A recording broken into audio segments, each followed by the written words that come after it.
جتنی بھی چیزیں موجود ہیں نا ان سے پوچھو تو وہ اپنے آپ کو ڈیفائن نہیں کر سکتی، وہ نہیں بتا سکتے ہم کیوں وجود میں آئے. کہ قابل تغیر ہے، قابل فنا. قابل تغیر کا مطلب قابل فنا ہونا، جو بدل جائے گا وہ فنا بھی ہو جائے گا. ابو علی سینا کہتا ہے یہ جو وجود ہے نا جس کو ہم ممکن کہتے ہیں، یہ ممکن وجود ہر وہ وجود ہے جو کہ متغیر ہو سکتا ہے. پھر آگے جا کے ابو علی سینا گمراہ ہو گیا. دوسری بات جو ہے نا وہ ہے جو ابو علی سینا نے کی ہے. ابو علی سینا نے جو دلیل پیش کی ہے وہ ہے آرگومنٹ آف کنٹینجنسی. یہ آرگومنٹ آف کنٹینجنسی جو ہے یہ ابو علی سینا کی دلیل ہے. آرگومنٹ آف کنٹینجنسی یہ اس نے پیش کی. کنٹینجنٹ کہتے ہیں، پہلے یہ سمجھ لیں ابو علی سینا کی اصل بنیاد کیا ہے. ابو علی سینا کہتا ہے کہ یہ جو ہے نا وجود یہ دو ہیں. وجود دو ہیں. ایک وجود ہے ممکن جس کے اندر امکان ہے، اور دوسرا وجود ہے واجب الوجود. تو جو ممکن ہے نا وہ ہم جانتے ہیں، یہ ساری دنیا جو ہے یہ ممکن ہے. اس کو کہتے ہیں کنٹینجنٹ. ممکن وجود کو کہتے ہیں کنٹینجنٹ. تو یہ اسی لیے آرگومنٹ آف کنٹینجنسی کہلاتا ہے، یعنی دلیل امکان و حدوث. عربی میں ہماری کتابوں میں یہ لکھا ہے، فلسفے کی کتابوں میں دلیل امکان و حدوث. تو اب جدید فلسفے میں تو یہ کنٹینجنسی کہلاتا ہے. تو اب یہ جو ابو علی سینا کہتا ہے یہ جو وجود ہے نا جس کو ہم ممکن کہتے ہیں، یہ ممکن وجود ہر وہ وجود ہے جو کہ متغیر ہو سکتا ہے، جو بدل سکتا ہے، جو کبھی ہو کبھی نہ ہو. یہ ممکن وجود کی خاصیت ہے. کبھی ہوگا کبھی نہیں ہوگا، قابل تغیر ہوگا، قابل تبدیلی ہوگا. ٹھیک ہے جی. اور محتاج ہوگا، لازمی سی بات ہے محتاج، کیونکہ جو اس حالت میں ہوگا محتاج ضرور ہوگا. کیوں قابل تغیر ہے، قابل فنا. قابل تغیر کا مطلب قابل فنا ہونا، جو بدل جائے گا وہ فنا بھی ہو جائے گا. تو یہ تو خیر ممکن وجود کے ہم وہ خواص بتا رہے ہیں. لیکن اب وہ کیا کہتا ہے؟ وہ کہتا ہے یہ جو کنٹینجنٹ ہے نا، یہ جو ممکن وجود ہے، اس میں ہونا نہ ہونا برابر ہے. یہ ہے یا نہیں ہے اس سے کوئی فرق نہیں پڑتا، یہ برابر ہے. یعنی ہو بھی سکتا ہے نہیں بھی ہو سکتا. جیسے پہلے نہیں تھا، ہم اس کو حادث کہتے ہیں. پہلے نہیں تھا پھر ہوا، یہ حادث ہے. تو پہلے نہیں تھا پھر ہوا، اس کا مطلب ہونا نہ ہونا برابر. ممکن اسی کو کہتے ہیں جس میں ہونا نہ ہونا دونوں سائڈیں برابر ہیں. یہ بات سمجھیے گا ذرا. ابن سینا اب اس کے اندر کس طرح آپ کو ایک لاجک دے گا. جب یہ وجود پوری دنیا اس طرح ہے کہ جس کا ہونا نہ ہونا برابر ہے، کنٹینجنسی اس میں ہے، تو سوال یہ ہے ہوا کیوں ہوا؟ کیا وجہ تھی کہ یہ وجود پایا گیا؟ یعنی دوسرے لفظوں میں عدم سے یہ چیز وجود میں کیوں باہر آئی؟ اس کی ہمیں کوئی دلیل دو، کوئی وجہ بتاؤ. مطلب کہ عدم سے وجود میں کیوں آئی چیز؟ جب یہ وجود ہم نے مان لیا کہ ممکن ہے، اور ممکن کی خاصیت ہے ہونا نہ ہونا برابر ہے، اس پر سب کا اتفاق ہے. ہو بھی سکتی ہے، نہیں بھی ہو سکتی. جب ایک چیز نہیں ہو سکتی تو اس کا ہونا کیوں ضروری ہوا؟ یعنی وہ ہونے کی صورت میں کیوں پائی گئی اور کیوں وجود میں آئی؟ یہ جتنی بھی چیزیں موجود ہیں نا ان سے پوچھو تو وہ اپنے آپ کو ڈیفائن نہیں کر سکتی، وہ نہیں بتا سکتے ہم کیوں وجود میں آئے. وہ جو ڈاروین نے ٹھوکم ٹھاک کی نا وہاں بقایا اصلاح اور فلاں، یہ وہ سروائیول آف دی فٹیسٹ، وہ سب ایسی تکے بازی ہیں نا. یہاں پوری کائنات کی بات ہو رہی ہے، وہ صرف بایولوجی کے مسئلے میں بحث کر رہا ہے. اس صورت سے پوچھو کیوں وجود میں آ گیا، چاند سے پوچھو کیوں آ گیا. تو ابن سینا کہتا ہے کہ یہ چیزیں خود اپنے آپ کو ڈیفائن نہیں کر سکتی. تو جب یہ چیزیں اپنے آپ کو ڈیفائن نہیں کر سکتی، یعنی ان کی ذات میں کوئی ایسا ڈیفائنر موجود نہیں ہے جو ہمیں یہ بتائے کہ ہم اس لیے وجود میں آئے. جب ان میں کوئی ڈیفائنر نہیں ہے اور خود ان کی ذات میں کوئی ایسی خاصیت نہیں ہے تو پھر اس کا مطلب ہے کوئی نہ کوئی واجب الوجود بھی ہے. پھر ہمیں ایک اور وجود ماننا پڑے گا. اگر ہم واجب الوجود کو نہیں مانتے تو ہمیں ان چیزوں کے ہونے کی ڈیفینیشن، ان چیزوں کے ہونے کی وجہ کبھی نہیں ملے گی. یہ چیزیں بائی اٹ سیلف اپنے ہونے کو ثابت، یعنی اس کی وجہ کو نہیں بتا سکتی. اور یہ ممکن ہے، اور جب ممکن ہے تو ہمارے لیے ان کا ہونا نہ ہونا سب برابر ہے. تو لہذا اب ان کے ہونے کی جو اصل وجہ ہے وہ آ ہی نہیں سکتی سامنے جب تک کہ واجب الوجود کو، نیسسری بینگ کو نہ مانے. وہی ہے نیسسری بینگ، واجب الوجود، جس کا ہونا ضروری ہے. اس کی شان یہ ہوگی کہ اس کا ہونا ضروری ہے، کیونکہ اگر اس کا بھی ہونا نہ ہونا برابر ہوگا تو کیس پھر وہیں کھڑا ہو جائے گا. پھر وہاں بھی یہی سوال پیدا ہو جائے گا. تو ہم اسی طرح پھر ایک جہالت میں گھومتے رہیں گے اور کائنات کا یہ مسئلہ حل ہوگا ہی نہیں. اس کو کہتے ہیں آرگومنٹ آف کنٹینجنسی. یہ ابو علی سینا کا آرگومنٹ ہے. اس آرگومنٹ کو ابو علی سینا نے منظم کیا، پھر اس کے بعد امام رازی نے بھی اس کو آگے بڑھایا. تو اب ابو علی سینا جو ہے اپنی اس آرگومنٹ میں کاسمولوجیکل آرگومنٹ سے کیسے مختلف ہے بتائیں. جو ہم نے اس سے پہلے آرگومنٹ دیا تھا کہ سبب در سبب، سبب در سبب، سبب در سبب اور سبب اول، وہ آرگومنٹ اور دوسرا یہ آرگومنٹ، ان دونوں میں کیا فرق ہے بتایا.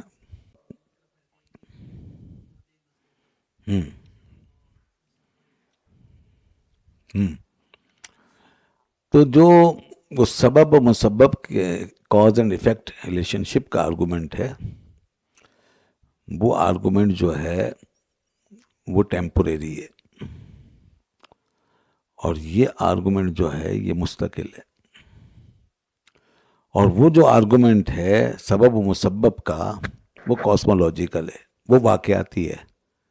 یعنی کائنات کے اندر جیسے واقعات ہو رہے ہیں تو اس طور پر ہے وہ. کیونکہ کاز اینڈ ایفیکٹ کہتے ہیں، ایفیکٹ کہتے ہیں کسی اثر کو، اور کاز کہتے ہیں اس کی علت کو. تو اب ایک واقعہ ہوتا ہے تو پھر وہاں سوال پیدا ہوتا ہے کہ اس کا کاز کیا ہے. ٹھیک ہے نا؟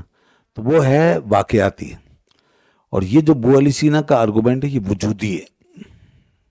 یہ وجودی ہے، یعنی اس کے اندر واقعہ کا ہونا ضروری نہیں ہے. اس میں کائنات کی موجودگی کا سوال ہے کہ یہ دنیا موجود کیوں ہے. وہاں سوال ہے کہ یہ واقعہ کیوں ہوا ہے، یہ چیز کیوں ہوئی ہے، یہ حادثہ کیوں ہوا ہے. اور یہاں سوال ہے کہ یہ چیز کیوں موجود ہے، یہ دنیا کیوں موجود. یہاں وجودیت کا سوال ہے. تو ابو علی سینا نے اپنا جو مدعا رکھا ہے، اپنا موقف قائم کیا ہے، وہ وجود کے اوپر قائم کیا ہے. اس لیے وہ کاسمولوجیکل آرگومنٹ ہے اور یہ آنٹولوجیکل آرگومنٹ ہے. یہ فرق ہے. یہ نوٹ کر لیں جو انگریزی میں یاد کرنا چاہیں. تو وہ کاسمولوجیکل آرگومنٹ ہے اور یہ ہے آنٹولوجیکل آرگومنٹ. آرگومنٹ یہ دو بڑے بڑے آرگومنٹ ہیں. ٹھیک ہے نا؟ ایک ٹیلیالوجیکل آرگومنٹ بھی ہے، وہ الگ ہے. تو یہ جو ہے کاسمولوجیکل اور آنٹولوجیکل آرگومنٹ. اور تیسرا نظریہ اس میں وہ تھا کون سا؟ اشاعرہ کا. اشاعرہ نے اس کو اس طریقے سے دیکھا. انہوں نے سبب اور مسبب کے قانون کو ہی بدل دیا. اور مطلب یہ کہ سبب مانا ہی نہیں، انہوں نے سبب ہی نہیں مانا. مطلب اس کو ظاہراً سبب مانا ہے اور اس کے بعد کا یہ چیزیں جمع ہو رہی ہیں بس. اس کے بعد اصل جو سبب ہے وہ اللہ تعالیٰ کی ذات ہے. ٹھیک ہے نا؟ انہوں نے کیا کہا کہ ساری دنیا حادث ہے اور اللہ تعالیٰ واجب الوجود ہے. پھر آگے جا کے ابو علی سینا گمراہ ہو گیا اور بہت شدید گمراہی میں پڑ گیا. یہاں تک تو اس کی دلیل ٹھیک ہے، ہمارے کام آ گئی. آگے جا کے وہ گمراہ کیسے ہو گیا؟ اس نے کہا کہ اب کائنات کا صدور، یعنی ممکنات کا صدور، اس واجب سے بھی ضرورت ہے. اللہ تعالیٰ کی ذات کو، حق کو اس نے علت مانا، لیکن علت موجبہ مانا. اور یہ کائنات کا صدور اس سے بے ضرورت مانا. نہیں سمجھے؟ یعنی لازم ہے کہ اللہ تعالیٰ کی ذات سے کائنات صادر ہو. یہ فیضان وجود باری تعالیٰ ہے، یہ اس کے وجود کا فیضان ہے جو جاری ہوا ہے اس سے. وہ ہے تو اس لیے یہ بھی ہے، اور یہ لازم ہے کہ ہو. بالکل ویسے ہی جیسا کہ سورج سے روشنی لازم ہے. سورج جب ہوگا تو روشنی نکلے گی، اور سورج سے روشنی اس کے وجود کی وجہ سے نکلے گی، تو وہ فیضان وجود ہوگا روشنی اس سورج کا. اسی طرح یہ کائنات اللہ تعالیٰ کا فیضان وجود ہے کہ وہ آفتاب کی طرح ہے، اور اس سے روشنی کی طرح کائنات خارج ہو رہی ہے. تو اللہ تعالیٰ اس کائنات کی علت موجبہ ہے. یہ نیسیسیٹیٹنگ کاز، اس کو کہتے ہیں نیسیسیٹیٹنگ کاز. اللہ تعالیٰ لازمی علت ہے اس کی. یہاں مسئلہ ہو گیا. علت کی دو قسمیں ہوتی ہیں، ایک علت موجبہ اور ایک علت ارادیہ. وہ علی سینا نے اس کو علت موجبہ مانا، نیسیسیٹیٹنگ کاز، تو ضروری کاز. اچھا، اور علماء کیا کہتے ہیں، ہمارا علم الکلام کیا کہتا ہے؟ یہ علت ارادیہ ہے. علت ارادیہ کا مطلب انٹینشنل کاز. انٹینشنل کاز یعنی یہ اللہ تعالیٰ کے ارادے سے ہے. ایسا نہیں ہے کہ وہ بغیر ارادے کے ہوگی. اب وہ علی سینا نے یہاں جو بات کر دی ہے نا، وہ بہت خطرناک ہو گئی. وہ اس طرح کہ اس میں ایک تو یہ کہ اللہ تعالیٰ مجبور ہو گیا، اس سے اختیار کی نفی ہو گئی، اور جو مجبور ہو جائے تو وہ خدا نہیں ہے. دوسرا یہ کہ کائنات جو ہے نا یہ قدیم ہو گئی، ابدی قدیم، کیونکہ اس نے کہا ہے کہ وہ علت موجبہ ہے، تو جب سے وہ پایا گیا تب سے کائنات بھی پائی گئی، تو کائنات قدیم ہو گئی. یہ کفر ہے اب، اور پہلی صورت وہ بھی کفر ہے.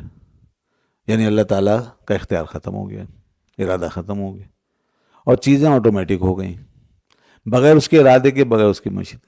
تیسری جو خرابی لازم آئی وہ یہ کہ تخلیق کا تصور، creation, the theory of creation ختم ہو گئی. کریٹیوٹی نہیں، یعنی تخلیق نہیں ہوئی نا. پھر تخلیق نہیں ہوئی تو پھر یہ کائنات جو ہے وہ مخلوق بھی نہیں رہی. تو یہ بالضرورت اللہ کے وجود سے خارج ہو رہی ہے بس. اور جب بالضرورت اللہ کے وجود سے خارج ہو رہی ہے تو اب اس کائنات کا اس کے ساتھ ہمارا انسان کا جو تعلق ہے وہ ایک سسٹم کا تعلق ہے، اور ہماری عبادت اس کے ساتھ وہ یہ ہوگی کہ ہم اس کی تعظیم کریں، اس کا اکرام کریں، بس یہ ہے، نہ کہ اس کا شکر ادا کریں کہ شکر کرنے سے اس کا. جبکہ اسلام میں تصور یہ ہے کہ اس کا شکر ادا کرو، یعنی کائنات کو اللہ کی نعمت سمجھو، اور نعمت وہ ہوتی ہے جو کسی کے ارادے سے ہو. جبکہ وہ کہہ رہا ہے کہ کائنات نعمت نہیں، ضرورت ہے. ضرورت ہے تو پھر اس میں شکر کا تصور ختم ہو گیا. تو ان کے یہاں ابو علی سینا اور یہ معتزلہ کے یہاں جو بہترین عبادت ہے وہ تعظیم کائنات ہے، یعنی خدا کے وجود کے فیضان کا ایک احترام ہے. جیسے سورج کی روشنی، اس کا کوئی شکریہ تھوڑی ادا کرو گے، اس پہ سورج کا شکریہ تھوڑی ادا کرو، اس کی قدر کرو گے. تو کائنات کی صرف قدر کرو بس. اور ہم یہ کہتے ہیں کہ اس کے شکر ادا کرو اللہ تعالیٰ کا کہ تو نے ہم پہ یہ نام فرمایا، تو نہ چاہتا تو نہ ہوتا. یہ فرق پڑ گیا، سارے سسٹم میں فرق پڑ گیا. تو یہ ابو علی سینا اور اس کے تمام فالوورز گمراہ ہوئے. اسی لیے امام غزالی رحمۃ اللہ علیہ نے اس کی تکفیر فرمائی. ابو علی سینا کی تکفیر ہے، وہ کافر ہو گیا تھا. لیکن پہلا آرگومنٹ کتنا زبردست تھا اس کا، وہ ہم نے لے لیا. وہ آرگومنٹ صحیح تھا، وہ لے لیا. خذ ما صفا و داما قدر. تو یہ جو آرگومنٹ آف کنٹینجنسی ہے یہ ابو علی سینا کا پیش کیا ہوا آرگومنٹ تھا، وہ ہم نے لے لیا. لیکن آگے جا کے ہم نے پھر اس کی اصلاح کی. یہی وہ اصلاحات ہیں جو امام غزالی رحمۃ اللہ علیہ نے فرمائی ہیں فلسفے کی. اب جو اصلاح ہوئی ہے تو وہ یہ کہ اب اللہ تعالیٰ کو ہم علت موجبہ نہیں، علت ارادیہ، علت فاعلہ یہ مانیں گے. اللہ تعالیٰ کی ذات علت فاعلہ ہے، علت ارادیہ ہے، علت بالاختیار ہے. وہ یعنی ہم یہ کہتے ہیں کہ اس نے ارادہ کیا، اس نے چاہا کہ کائنات کو پیدا کروں تو پیدا کر دیا. یہ ہے. میں نے یہ کیوں کہا ہے، اس پہ اعتراض کرتا ہے وہ اس طرف کیوں گیا کہ اللہ تعالیٰ کو علت موجبہ ماننا ضروری ہے؟ ظاہر ہے یہ ہر چیز کا ریزن تو دیتے ہیں نا، اب وہ سمجھنا جو ہے نا یہ ہمارا کام ہے۔ پھر وہ یہ کہتا ہے جب تم یہ کہتے ہو کہ اللہ تعالیٰ ارادہ کرتا ہے اور اس کی مشیت سے ہوتا ہے، تو جب وہ ارادہ کرتا ہے مشیت سے وہ ایک کام کرے گا تو وہ قدیم تو نہیں رہے گا، وہ تو حادث ہو جائے گا۔ تو اللہ تعالیٰ کا پھر اللہ تعالیٰ کی صفات حادث ہو جائیں گی، کیونکہ ارادہ کرنے کا مطلب یہ ہے، یعنی پہلے نہیں چاہا اب چاہا، تو اس کا مطلب یہ ہے کہ پہلے جب نہیں چاہا تو نہیں تھا، اب چاہا تو ہے، یعنی چاہنا اب ہوا، تو یہ حدوث ہو گیا، یہ تغیر ہو گیا، اور اللہ تعالیٰ کے لیے حدوث و تغیر عیب ہے۔ تو اس لیے وہ کہتا ہے، میں یہ کہتا ہوں کہ اللہ تعالیٰ نے ہمیشہ سے چاہا، چونکہ وہ قدیم ہے، اور جب قدیم ہے اور اس نے ہمیشہ سے چاہا تو کائنات کو ہی چاہا نا، تو کائنات بھی قدیم ہے۔ جب اس نے چاہا ہمیشہ سے تو پھر کائنات بھی ہمیشہ سے ہی ہوگی، کیونکہ جب چاہا تبھی تو کائنات ہوگی، اور اس نے ہمیشہ سے چاہا تو ہمیشہ ہوگی۔ جیسے تم کہتے ہو کہ ابھی چاہا تو ابھی ہو گئی، اور تمہارے اس کہنے میں حدوث لازم آ رہا ہے، تغیر لازم آ رہا ہے، یہ اس نے اعتراض اٹھایا، اس لیے وہ اس کو قدیم مانتا ہے اور علت موجبہ مانتا ہے۔ امام غزالی رحمۃ اللہ علیہ نے اس کا جواب یہ دیا ہے، مسلمان مفکرین نے، اشاعرہ نے، ان لوگوں نے جواب دیا کہ اللہ کا ارادہ قدیم ہی ہے، اللہ کا ارادہ قدیم ہے، لیکن جس چیز کا ارادہ فرمایا وہ حادث ہے، ٹھیک ہے نا؟ جو ارادہ ہے اس کا وہ قدیم ہے، لیکن جس چیز کا ارادہ فرمایا وہ حادث ہے، یعنی ارادے کا ظہور جو ہے وہ اب ہوا ہے، مگر ارادہ اس کا ازل سے ہے، ارادے کا ظہور اب ہوا ہے۔ ارادہ اس کا یہی تھا کہ کائنات کو پیدا فرمانا ہے، پیدا فرمانے کا اس کا ارادہ تھا، لیکن اس ارادے کا تعلق جو ہے وہ آج جیسے اس دور سے ہوا، اب جس وقت وہ کائنات ظاہر ہوئی، تو اصل میں ارادہ قدیم میں تعلق حادث ہے، ٹھیک ہے نا؟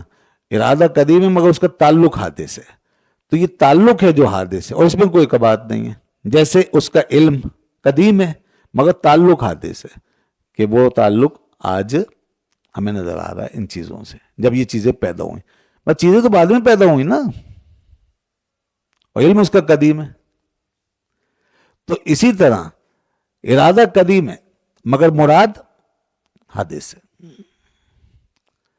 علم قدیم ہے مگر معلوم حادث ہے، یہ ہے مسئلہ۔ اور اگر اس طرح دیکھیں گے جس طرح ابو علی سینا دیکھ رہا ہے تو پھر تو سب قدیم ہو جائے گا جیسے اس نے مانا قدیم، تو اسی لیے یہ گمراہی پھیلی ہے اور آج تک چلی آ رہی ہے، اور یہی سائنس اب کہہ رہی ہے کائنات ہمیشہ سے، جو ہم نے ابھی انفینٹ ریگریس کی بات کی ہے، وہ یہی کہتے ہیں ہمیشہ سے چل رہا ہے، ہمیشہ سے نہیں چل سکتا۔ ابو علی سینا ذرا اس فلسفیانہ بحث سے لے کر آیا یہ مسئلہ، اور یہ اپنے انداز میں یہ بات کرتے ہیں۔ تو بہرحال کائنات حادث ہے۔